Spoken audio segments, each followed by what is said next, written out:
Yo, what's going on everyone? Miles Midoriya here with a review and recap of All-American Season 5, Episode 14. In the beginning, we see Jordan trying to work on the refrigerator and Layla was wondering what he was doing. He showed her a to-do list that his dad made and he let her know he wanted to knock some stuff off of the list. He was basically trying to fill in for his father. When you saw that, you kind of got a feeling of what was going to happen throughout the episode. Jordan doesn't have to be exactly like his father, but Jordan should just be Jordan and do the best that he can do. The scene goes to Laura. She's trying to write in her journal, but she doesn't. That will be mentioned later. The last entry that she did do was the day that they lost Billy. After that, we see Laura organizing and throwing some stuff away. Layla and Patience come downstairs and she asks them if they were excited for Patience's video premiere. Layla says she is, but she has more stuff to finalize. Patience, on the other hand, asked Layla if she was still getting her personal time, and she said 3 hours of don't bother Patience, and Coop said only 3 hours. Laura let Coop know she had a parking ticket, but she told her not to worry about it. She knows a person in parking enforcement that owes her a favor. Laura went to go wake up Olivia, and Coop was wondering what was going on because of the looks Patience and Layla gave, and Patience said they need to have a talk about Laura. Spencer and Grace are at the house, and she asks him what his plans are. He said he has to go meet A.D. Barnes, but he wants to talk to him about speeding up his transfer approval. Grace said when he went back to Oakland with her to decompress, she understood, but he can't just sit around. He said he's not. The coaches can't reach out to him until he's in the transfer portal. She was making sure if transferring is what he wants to do, and he said it is, which we all know this is due to him not dealing with his grief. Just then, Grace asked if he has nothing to do in the afternoon, she could use some help at the school, and he told her he will go. Back at the Baker's house, Olivia walks in, and they want to talk to Olivia about her mom, and Coop is making it clear that she is not a part of what they're about to talk about. Layla felt like she's being a den mother. Olivia says she has noticed it. Layla asked has she talked to her about it, and Olivia says she doesn't know how to bring it up. Coop said they are tripping. You already know Coop was like it's her house, and also she helped her with her parking ticket. Patience brought up that she's going to have a masseuse coming over later, and maybe they can make it a roomy spa day, and tell her that being a roommate is better than being a super mom. Coop let them know she not going to that, and she about to spend that $73 that would have been on the parking ticket on something else. I get it though, they want her to act more like a roommate than like a super mom, and also it could be tied to Billy, that's why she's probably going around doing stuff. Over at GAU, A.D. Barnes checking in on Jordan, and he told him that he's finding his way. Jordan was wondering who he's waiting for, and he told him Spencer. Jordan thought he was still in Oakland, but he popped up. A.D. was talking about the football team, and Spencer let him know he's transferring. A.D. hurried up and said maybe he should take a minute so that they can talk it out. Spencer was not changing his mind. He told Coach Kenny a week ago and handed in his application for approval. Jordan was surprised. He didn't see that coming at all, which you would think he would have at least told Jordan. You know, like when Jordan was going to leave, he did let him know, so he could at least did that. Spencer said the compliance committee is taking too long to sign off, and A.D. said does he want him to put in a good word with the compliance committee. Spencer heard he could speed up things, but of course it wasn't going to be that easy. He told him his plate is full at the moment, and if that's what he came there for, he wishes him the best in his future. And after he left, A.D. Barnes said he isn't surprised. It always takes a Baker man to save the day.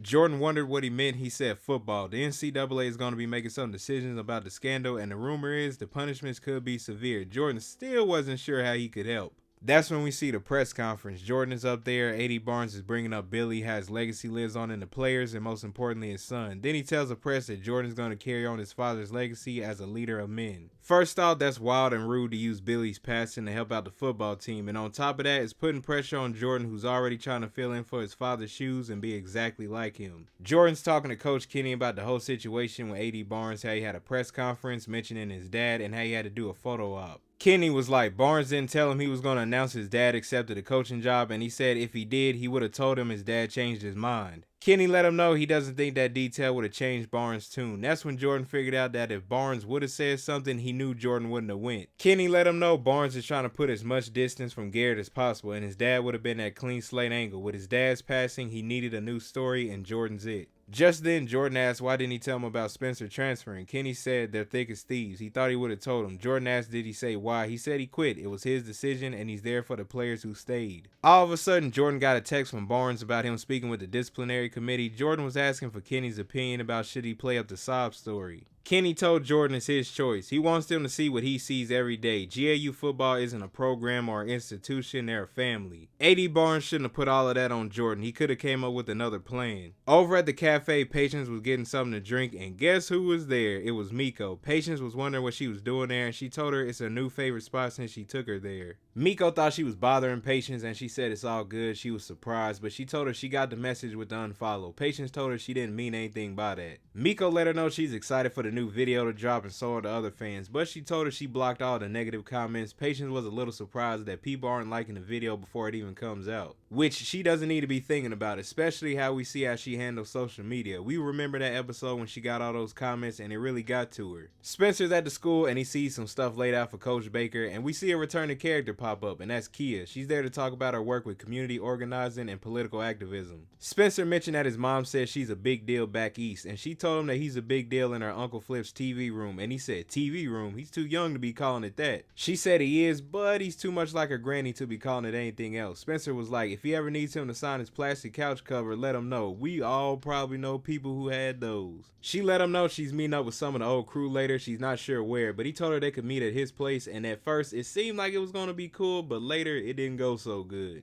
Jordan's still working on that refrigerator. Patience walks in and she mentions Layla's lucky because of the flowers and gifts, but he told her those were for her. Gia dropped them off, and on the card it said from the Vortex. Olivia popped up and asked who were they from, and you could tell Patience didn't really want to care to answer. She said they were from some fan. That will be brought back up again later. Jordan and Olivia are talking about the Barnes situation. She said he's probably beating himself up and he shouldn't be. He asked if she agreed with Barnes and she said no, but it's not like it was Jordan's idea. It was clear by his expression. He's still not clear on what he wants to do. She asked as he talked to Spencer it affects him too, and he let her know he's done with GAU football. She was surprised, and just then he actually fixed the refrigerator. Olivia was telling him he should check on Spencer and get his advice on the whole Barnes dilemma. It's the perfect excuse. Speaking of Spencer, at his house we see Frosto pop up. He said he's back permanently. College ball didn't work out for him, and he asked what happened, and he said college just isn't for everyone. It wasn't just that, it was something else as well, but he did tell Spencer that he's glad he's out there doing big things at GAU. He saw Jordan was calling Spencer and he asked him was he going to be stopping by, and he said nah.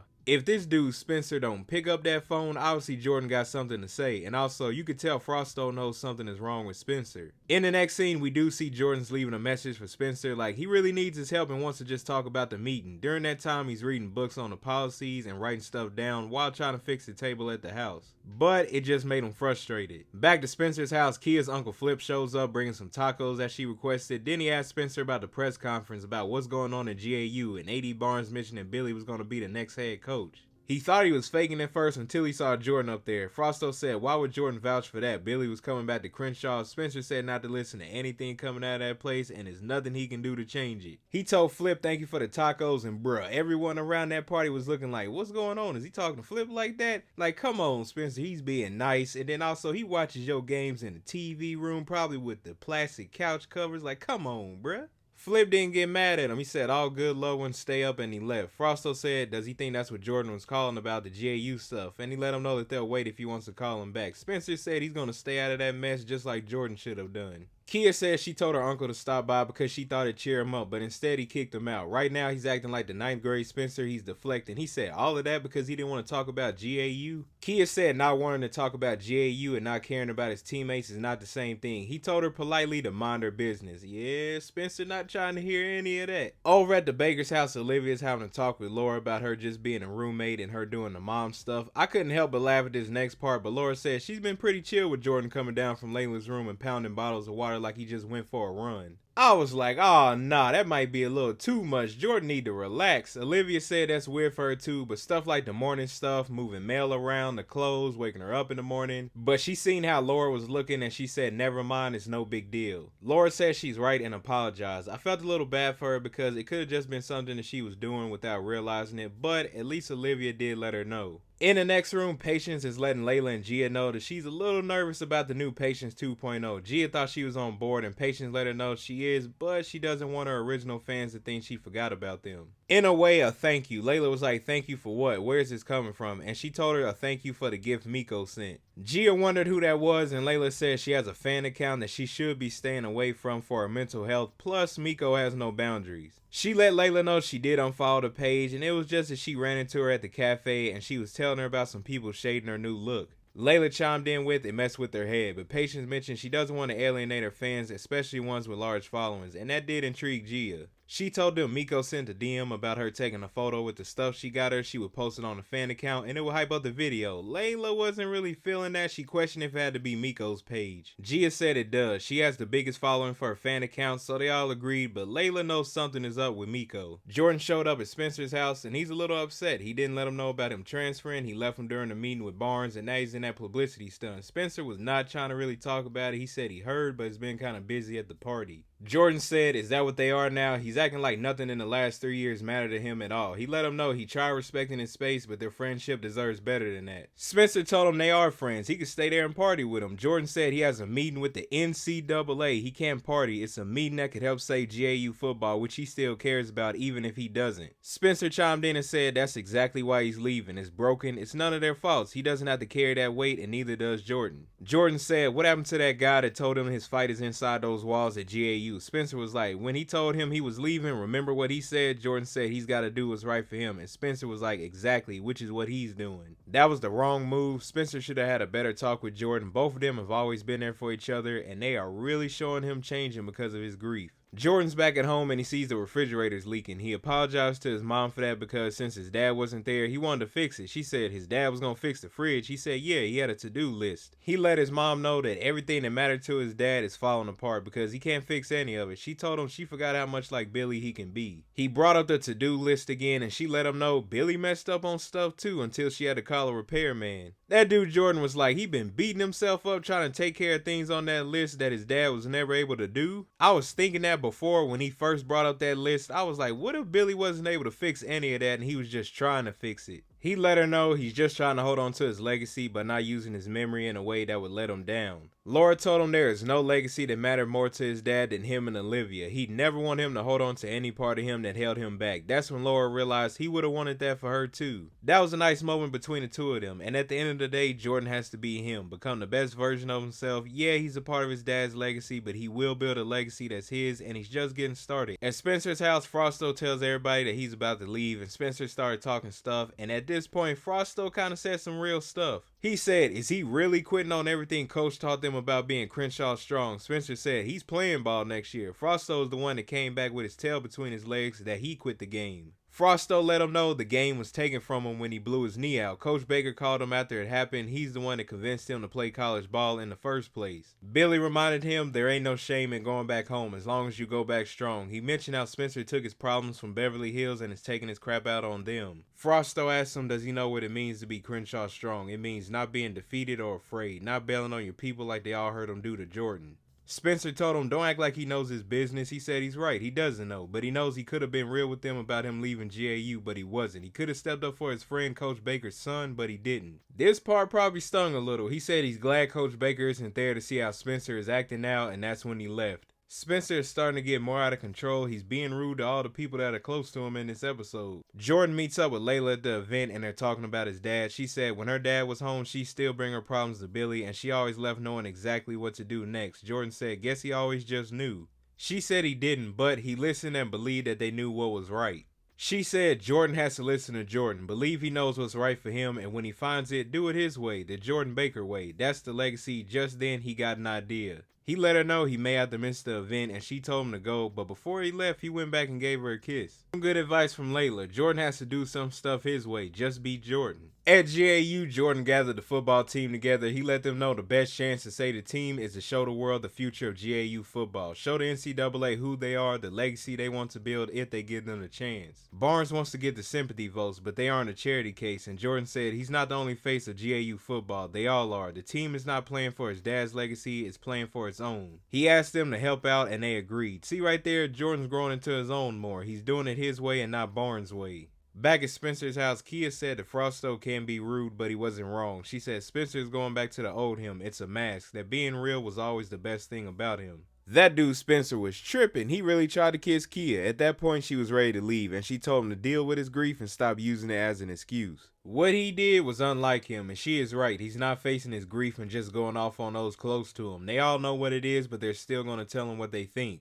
At Patient's event, Laura tells Olivia why she reacted the way she did about the mom thing. She was caught off guard. It wasn't until she listed out everything she realized she used to do that stuff for Billy. Olivia gonna say she was wifing him. Laura tells her that she can't even write in her journal since her dad passed. The last entry was the day Billy passed, and she said she was wifing them because it's the morning routine she can continue. Olivia says she thinks her dad would want her to turn the page. Gia had a talk with Layla about Miko. She asked her is she sure the flowers were sent by Miko. Layla said they matched the description. Gia told her she brought the flowers in thinking they were a gift from her friend Vortex. They were just sitting at the front door and Miko sent them to the house. Layla said she knows where Patience lives. They told her not to talk to her fans that much, especially Sky when she helped her out with the social media stuff. Jordan went to speak to A.D. Barnes and he let him know him and the team said what they had to say in the email. A.D. Barnes told him that they'll talk about it in their meeting that's scheduled. Jordan let him know he's not going to let him use his dad's passing for his gain. A.D. told him it's about a multi-billion-dollar institution. Jordan said no, it's about the team. They know who they are. They're not following Garrett's legacy or his dad's or Barnes. They're building their own with the coach they've chosen. Everything is in the email and A.D. Barnes is the only one that's going to be getting that email. Shout out to Jordan standing up to A.D. Barnes and speaking his mind. In the next scenes, we see Laura wrote a new entry in her journal. Layla tells Jordan she's going to tell Patience about everything the next day. She doesn't want to ruin her night. Jordan's outside with Olivia and he's fixing the doorbell. She asks him how did he get them to post all the players' videos on the GAU site. He told her he didn't. He sent the compilation to one of his dad's TV contacts and then once Barnes learned that they were going to air it, it forced his hand. Barnes is taking credit for all of it, of course he is, both the video campaign about the new legacy of GAU football and the new coach. Olivia said it's pretty cool his video went viral too, and Jordan said it feels good having the whole team back together again, and she asked if Spencer seen the video, it might make a difference for him. In the next scene, we see A.D. Barnes and Coach Kenny together, and they reveal that he is the new head coach for GAU. Everyone was so happy. Shout out to Kenny. We know he cares about that football team and he's going to do the best that he can. Then it shows Spencer watching a video of them congratulating Coach Kenny. Olivia called him and he didn't pick it up. Jordan's at the cemetery talking to Billy and he said he's not afraid of the voids, the holes, and the spaces anymore because in them he found that voice again, that voice that he planted inside of him as one half of his greatest legacy. He will continue to hone it as he grows into the man he always knew he'd be. As much as he wished he could hear him say it, he knows he's proud of him today, and that's where the episode ends. Overall, that was a solid episode. We're seeing some changes in Spencer as the episodes go on. Jordan's growing into his own and starting to build and do his own thing. Comment below what did you think about the episode and what was your favorite part from it. Thank you all for watching this video and I'll see you in the next one.